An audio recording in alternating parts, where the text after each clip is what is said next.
Sepultado o corpo de mulher que perdeu o bebê e o útero durante o parto. Prefeitura de Campina convoca a imprensa para falar sobre o caso e anuncia adiamento do lançamento da programação do maior São João do mundo. E ainda, hoje tem partida decisiva para o Grupo A da Copa do Nordeste. Hoje é quarta-feira, 26 de março de 2025. E o Borborema Notícias começa agora.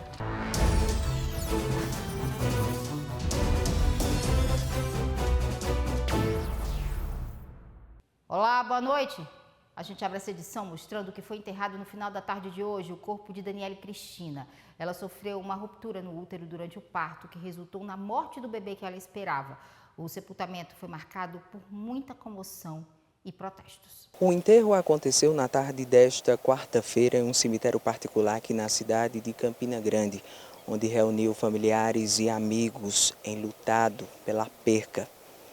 Maria Daniele Cristina Moraes Souza, que morreu em decorrência de complicações após o parto do bebê, sua morte que gerou comoção e manifestações de apoio da comunidade, que acompanhou de perto o desenrolar do caso. E esse foi um momento de muita dor para todos que, infelizmente, acompanhou de perto. Jonathan Samuel para o Borborema Notícias. Olha, e hoje pela manhã, o prefeito de Campina Grande, o secretário de Saúde e médicos envolvidos nesse caso concederam uma coletiva de imprensa para falar sobre a morte de Daniele Cristina.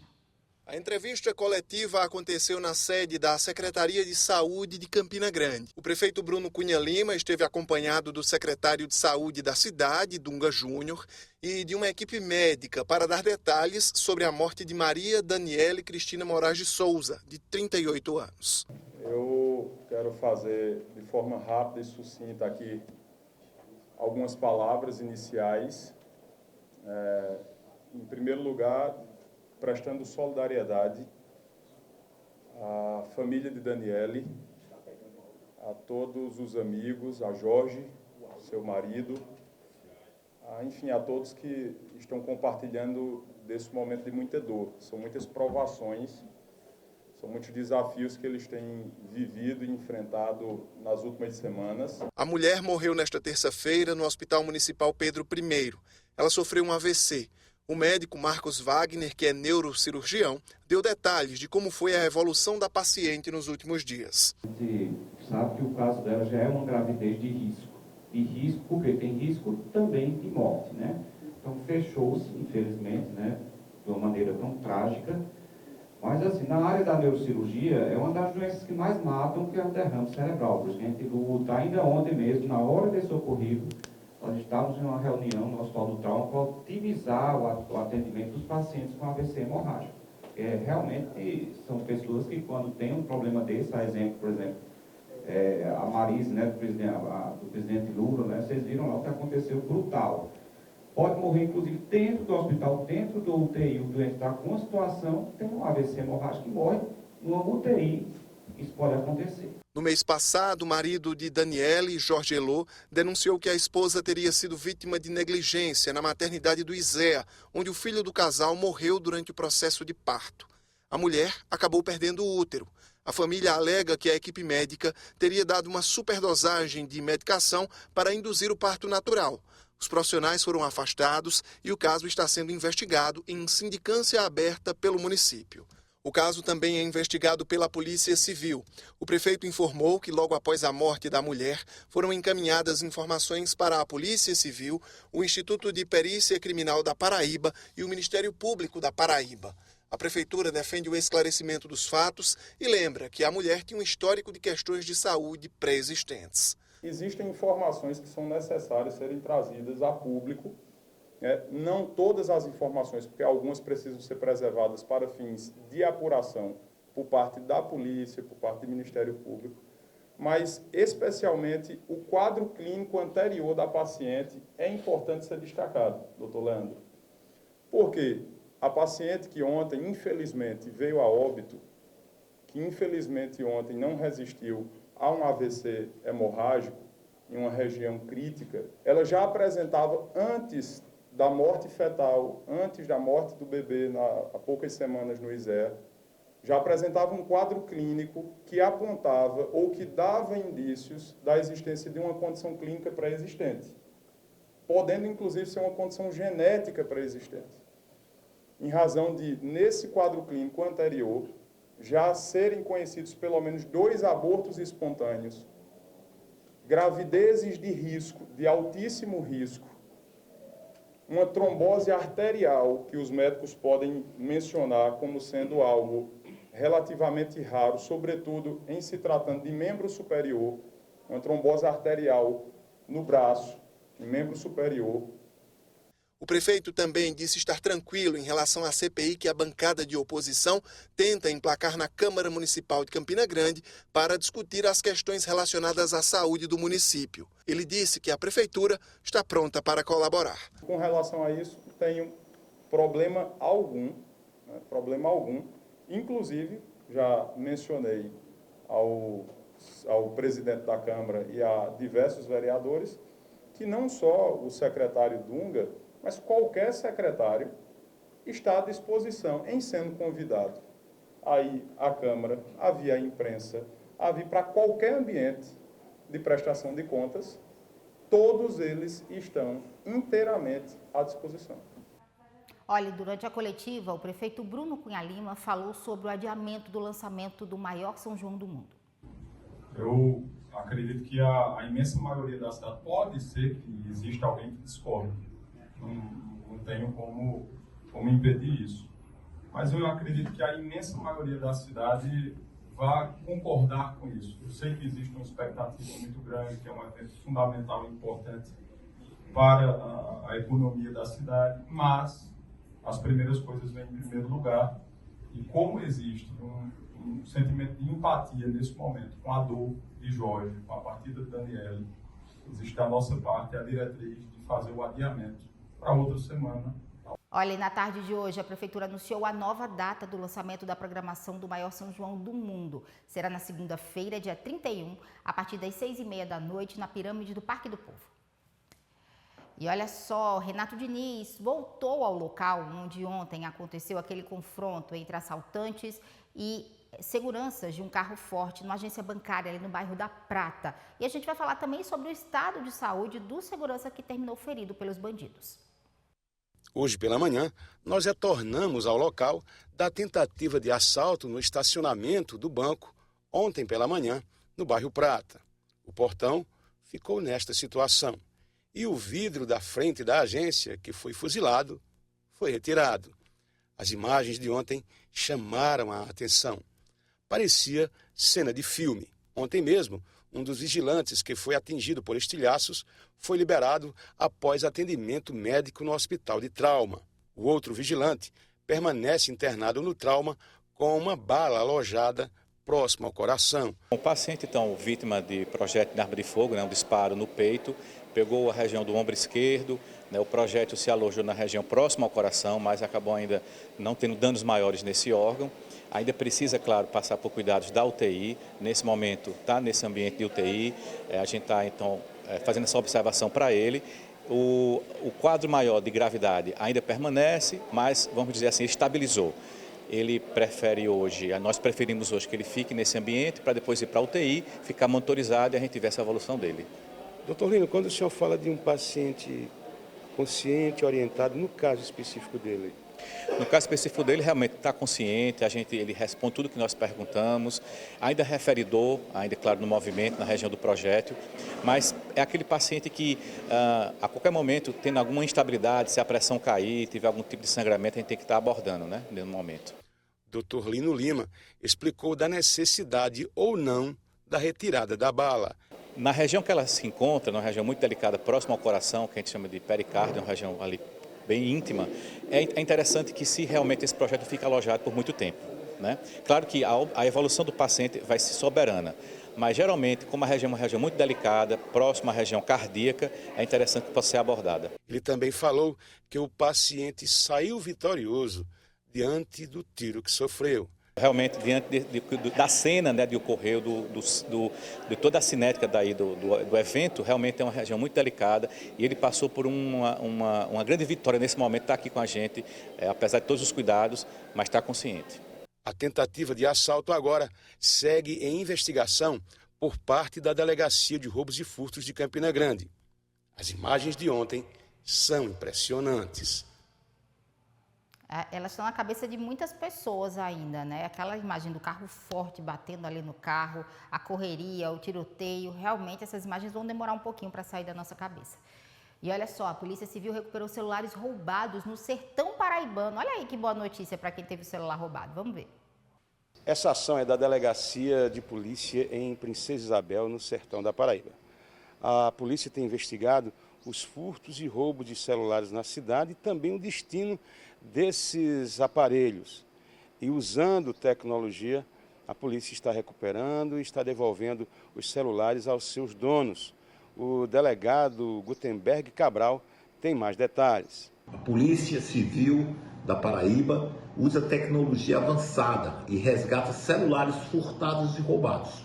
A Delegacia de Princesa e Região faz o procedimento e no final devolve os celulares aos donos. E quem vende nas lojas ou como pessoas que fazem rolos, entre aspas, responderão pelo crime de receptação culposa ou dolosa. Não tem acordo. Estamos concluindo o inquérito que está em andamento, mas tão logo será encaminhada à Justiça. Todos terão acesso e conhecimentos das lojas e pessoas envolvidas e terão que responder pelo crime de receptação. Até agora, 2 lojas e proprietários de lojas que vendem aparelhos celulares estão envolvidos, um em Princesa Isabel e o outro em Tavares. Informações também da polícia é que em toda a região que abrange a Princesa Isabel, a cidade de Princesa Isabel, esse tipo de ação da polícia também está acontecendo e também vai continuar acontecendo justamente com o objetivo de prender também as pessoas que estão envolvidas nessa situação de fraude, de furto e de roubo de celulares. E a gente vai conhecer agora um projeto desenvolvido na Escola Municipal Félix Araújo, localizada no bairro do Catolé, que está levando atividades extracurriculares para os alunos do 3º e 4º ano. É o projeto EducoWork. E a nossa equipe foi lá e a gente vê todos os detalhes agora. Pleno sábado pela manhã e essas crianças estão como? Estudando. E olha que elas não foram forçadas pelos pais, pagando alguma disciplina ou cumprindo alguma carga horária extra. Na verdade, elas pediram para fazer parte do clube de aprendizagem da Escola Municipal Félix Araújo. Era meu sonho e eu queria ficar mexendo em robótica, computador e fazer atividades. E o que é que está achando depois que você começou a fazer parte? Fazer parte de computador, robótica. O que é que está achando de frequentar o clube? Muito legal. O clube foi criado em 2024 e já recebeu até prêmio nacional. As crianças aprendem, entre outras coisas, programação. Até criaram um joguinho onde a personagem principal é a diretora da escola. Já tinha no ano passado ouvido falar do clubinho? Sim. E o que é que você ouviu falar? O que o pessoal falava? Que era muito legal e aí eu desenvolvi a vontade de querer participar. E depois que entrou no clube, o que é que achou? Muito legal. E o que é que tu espera aprender aqui, então? Muitas coisas. Por exemplo? Como montar um PC gamer. O clube foi criado no ano passado por esse professor. A proposta é de uma aprendizagem criativa e que ultrapassa os limites da sala de aula. A gente recebeu um kit de Chromebooks. Cada escola da prefeitura recebeu um laboratório móvel, né, que a gente chama, com 40 Chromebooks para cada 200 crianças. E nós tivemos, né, esse momento de receber os computadores e pensar, poxa, além das aulas de informática, a gente pode avançar um pouquinho mais.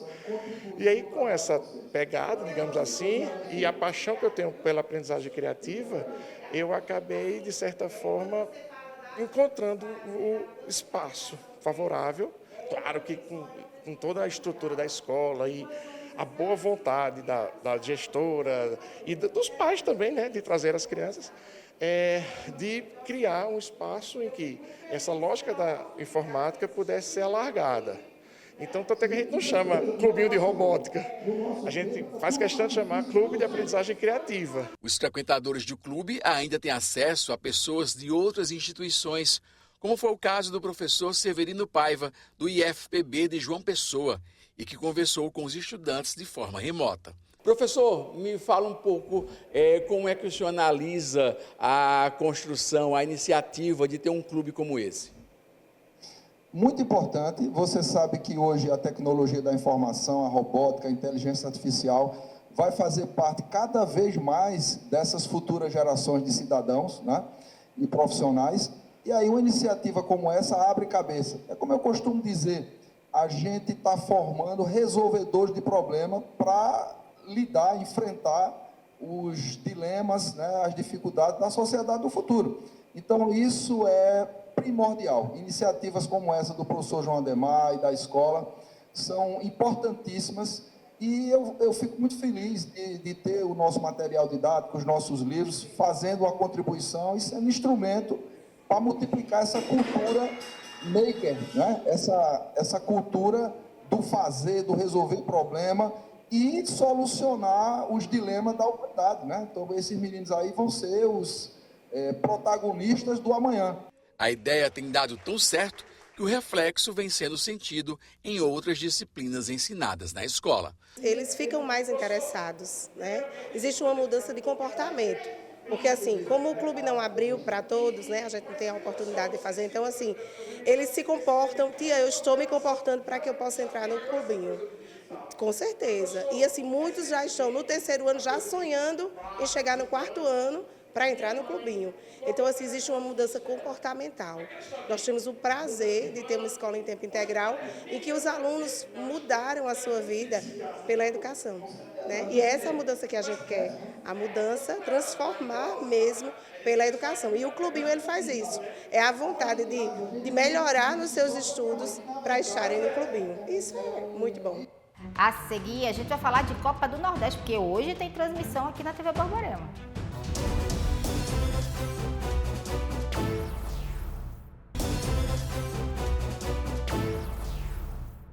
E a gente volta falando de futebol, porque hoje aqui na TV Borborema você vai acompanhar as emoções de Fortaleza e CRB, com narração de Rostan Lucena e os comentários do nosso querido Pantera. E Rostan Lucena mandou um recadinho, também faz uma análise, né, de como é que vai ser essa última rodada do Grupo A da Copa do Nordeste.